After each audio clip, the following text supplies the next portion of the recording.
Hey yo, what is up, Knights? Aegisrick here, back with part 4 of the Masters of the Otherverse series, this time taking a look at the Void Rift. So far we've covered the first 3 dungeons, also known as the Chronicle 2 dungeons. The Void Rift marks the first of what are known as the Chronicle 3 dungeons. Now if what I'm saying doesn't make sense to you, don't worry. I think I'll be making a general video explaining gears, items, and sets in the Otherverse at a later date. Now the Void Rift, as I've previously mentioned, is my personal favorite dungeon out of all the Otherverse. It has a great blend of gimmicks and brute force, and, well, you didn't hear this from me, but there are a lot of methods to cheesing some of the rooms in order to clear them in just a few seconds. Here are the items that might be helpful for you in this dungeon. Bleeding can occur yet again in the first room, and they stack rather quickly this time around. But in all honesty, I think what might be even more helpful is to stack up on ample HP pots instead, as I feel there are many situations that you cannot help but take damage, so keep an eye on your HP bar and heal up constantly. But anyway guys, that's it. Are you ready? Oh, let's go. Room 1 is a standard kill all enemies room, but I should warn you, this room is still dangerous. Those little fairy dudes are strong, and they hit for some serious damage. The red ones in particular throw broken Xboxes, red rings at you, which cause bleeding, which can stack unnervingly quickly, and unlike most basic attacks, this one is particularly hard to avoid due to its large range. The yellow ones have an identical yellow ring attack that can hold you in place with a root. Careful from diving into the swarm as a melee character, as you're just asking for pain, quickly and needlessly. Room 2 is a sort of game or trial. It is the party's job to get these 2 blocks to these circles by attacking them to slide them forward. However, if the block is red, make sure not to hit it, as it will, instead of moving forward, reflect the damage right back to you. Now this big brute guy, consider him the goalie. He's just there to try and stop you from doing that by killing you. Initially, only one party member, the leftmost character in the party, will be the only one able to move, as the rest of the party will be caged in. Progressively, however, as the blocks are moved, the party members will be released. To even the odds a bit, a fairy type enemy will also be uncaged from the right side of the room, mostly just to annoy you. Most all of the enemies in here have super armor and take no damage, so all in all, it just means ignore them. Now the boss itself, he cannot be killed or really damaged at all. You really just gotta run around him as you complete your task. Sometimes the boss raises his club in the air and has some dialogue. When he comes down, he will perform a room-wide stun, and this stun lasts a ridiculously long time. You must jump this attack in order to avoid getting stunned. One other thing to note is that contrary to what you might think, excessive hit stun will cause the block to freeze up instead of move faster. Now lastly, I know I will be remiss if I fail to mention a very class-specific method in defeating this room instantly. The Crusader has a skill called the Hammer of Repetence. If this attack is used on the large boss, it has a chance to cause the Repetence debuff on him, which causes him to temporarily become an ally, and he will attempt to attack the red block often, causing him to accidentally kill himself. This is yet another way to clear the room instantly, so if you have a high level Crusader in your party, or as an assist, this avoids the need to complete the soccer game at all. In room 3, you have a boss fight against this guy. He has more or less direct attacks, but instead you really only have to avoid killing yourself with his damage reflection phases. But I'm getting ahead of myself. Look at this room real quick. It's all fogged up. On either side of these rooms there are meteors unleashing these green fart gases towards the center of the room. In the middle there are pillars that once hit will create a miniature black hole to absorb the advancing gas. If a member can keep the pillars active, it will be the only area in the whole room that won't have gas in it. Now what the heck am I going on about with all this gas? Well, the gas doesn't really affect normal players that much. It really only affects the mini boss. Here's how he looks normally. During this time you can attack him at will with no repercussion. This yellow phase occurs if the boss is exposed to the gas for a few seconds. During this time the boss seems to reflect some hefty damage. If he's in the gas for several seconds, he turns purple, and now you're in trouble. The damage he reflects to you now gets amplified even more. Let me just warn you, if you make the mistake of hitting any of these phases, you will instantly regret it. You will die before you even know it. After a time, the boss will revert back to his normal phase, even if he's still in the gas, giving your team a brief opportunity to damage him safely and get him out of the gas with whatever means necessary. The basic strategy then is to keep him out of the gas, and as already mentioned, that only occurs at the center of the room if you use the pillars to to vacuum the gas out. During this non-reflection phase, use all of your high deeps and try to keep him towards the middle constantly with various moves and aggros. The boss will consistently and annoyingly jump to the far sides of the room towards the meteors if given a chance, so try to keep him stunned or grabbed. I know I'm gonna get tons of matter-of-fact comments if I fail to mention this, but there is yet another strategy to beating this room in just a few seconds, given you have an appropriate class. It involves locking this guy down in the first few seconds of loading into the room.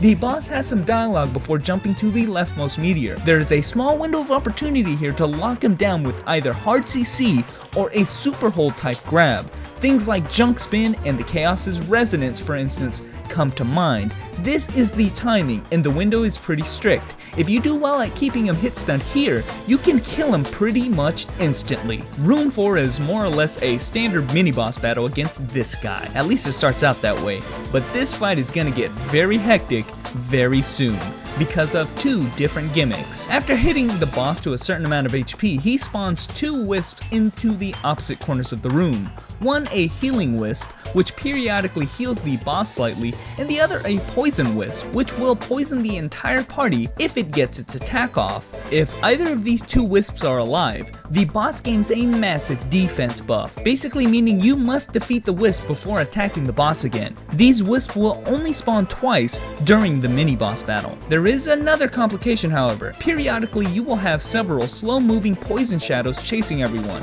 When you are struck with them or any of the other boss's attacks, you will gain a poison mark. Every mark after 5 will do 5,000 damage to you, as well as DOT. This isn't like your regular poison though. You can't just cure it. The only way to cure it is to either kill the boss or stand in the pentacle in the center of the room. This will remove one poison mark at a time at a very slow rate. Oftentimes it's just easier to just kill the boss outright and just heal during the fight. It should also be noted that no more than 3 party members can be in the pentacle at once, or it will overload and cause a Nen-like explosion, causing significant damage to everyone inside. Just as a bit of reassurance, it would not be surprising to me if the whole party walks out of here with just less than half HP. Health potions and the like are highly recommended, if not downright necessary. Before entering room 5, every party member, assuming you have a party of 4, should assign themselves a corner of the room. Now let me explain this very simple gimmick. You must defeat 4 colored mobs spawned in the 4 corners of the room. However, they must be killed on top of the pad of the same color. Luckily, they spawn right on top of the pad you're supposed to kill them on. If you're fast enough, this room can be completed in just a few seconds. If not, well, it can turn to shit really fast. You'll know if you've done it right if they are captured into a purple orb when they are defeated. They will be in this purple orb for about 45 seconds before escaping with a large AoE attack. The goal is to have all 4 mobs in their respective orbs at the same time to clear the room. The mobs themselves have relatively weak attacks and HP, but they move around a lot if you give them a chance. They still die really easily, however, and can be moved in various ways. In combination with their low HP, however, it makes it really difficult to use attacks to push them where you want them to go without accidentally killing them. There are multiple ways to mess this room up. If you kill a mob off of the pad, they will freeze up for 20 seconds. No purple orb, just wasting a lot of time. And lastly, if you really screw up and kill a mob on the wrong platform, it just flat out frees all of the mobs right then and there. As you can imagine, this room can range from short and simple to long and arduous. It's all up to how well you plan and execute. Now, some people are probably gonna disagree with me here, but I love this boss battle. Do you hear this fucking epic music? We are definitely fighting the boss of another world right now. Anyway, the reason why some people might not like this boss fight is that it's hardly a boss fight at all. Instead of being a conventional boss battle, this is more of a series of mini-games. Each mini-game is designed to be played using the various tiles on the floor, and there are 3 of them. Depending on how well the team completes the task, it will do a set amount of damage to the boss. Each of the 3 minigames are timed and are generally completed after a set amount of time, or the party completes the game before the timer is up. Most of the damage you actually take in this boss battle comes from you just flat out failing at the games.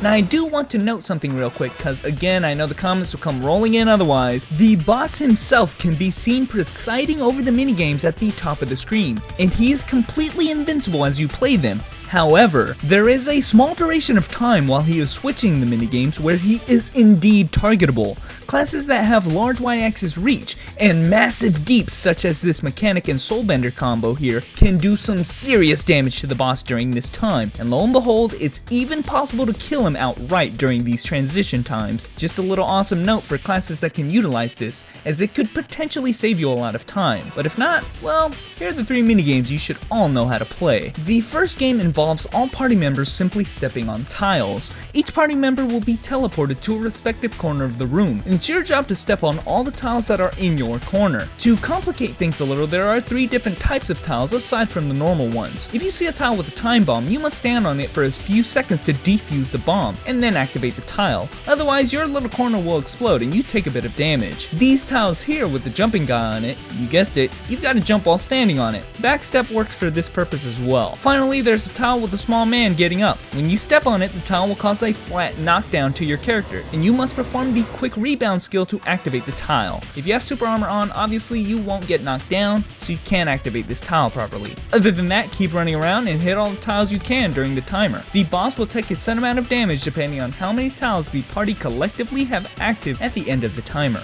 The second game is a simple memorization game. Each party member, starting with the leftmost one, will be teleported to the center of their little corner of tiles. The Voidmaster will then designate a path for them to follow while they are frozen. You must follow this path exactly, for if you take too much time, or you step on an incorrect tile by accident, you will lose about 1/3 of your HP for failing, and then it will jump to the next party member's turn. This phase ends when the memorization game is completed 4 times, doing a set amount of damage each time, or when the timer bar is filled. The last game is a timing game more than anything. There are colored orbs with black boxes surrounding them. It's your job to stand inside the box and hit the orb only while it glows white.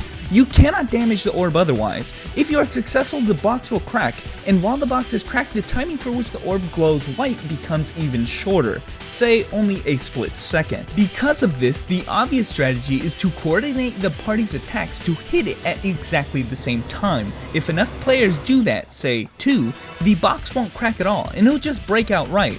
You have got 3 phases worth of boxes to deal with, so just try to time your attacks when the boxes blink white, and always go in pairs of at least 2. These boxes with the green orbs in them will always destroy the adjacent blocks next to them as well, so always go towards them whenever it's beneficial to save yourself some time. Do note that spamming attacks is generally not recommended, unless you have a really good spam attack like Weapon Master or Gunners. This is because boxes can suffer from hit stun, meaning that the blinking timing gets severely thrown off if you hit it excessively. If you're just spamming attacks at it, it will never have a chance to blink white. Just be patient and any class can do it well. I personally like using a basic attack followed quickly with a launcher to take out the boxes efficiently. After all 3 minigames are completed, the boss says he's had enough. He jumps on top of the leftmost member in the party. Because of this predetermined nature of the boss, you can easily set booby traps for him, such as using your strongest skills possible or your awakenings. Just throw them right on top of that member. And if you're the leftmost party member, don't run around so much, because the boss is coming to you. If I haven't mentioned it already, this boss is an extremely weak pushover. His only attack is a move that removes tiles from the ground in a large radius around him. If you attempt to step in that space, you'll fall and take quite severe damage. So watch out and just wait for the tiles to return, and once they do, this guy better say his prayers, because he's messing with the true masters of the Otherverse. But anyway guys, thanks for watching. Hope this video has helped you. In the next one, we'll be covering almost undebatably the most difficult of all the Otherverse dungeons, Dark Side. Boy, am I not looking forward to that one. Catch you guys then.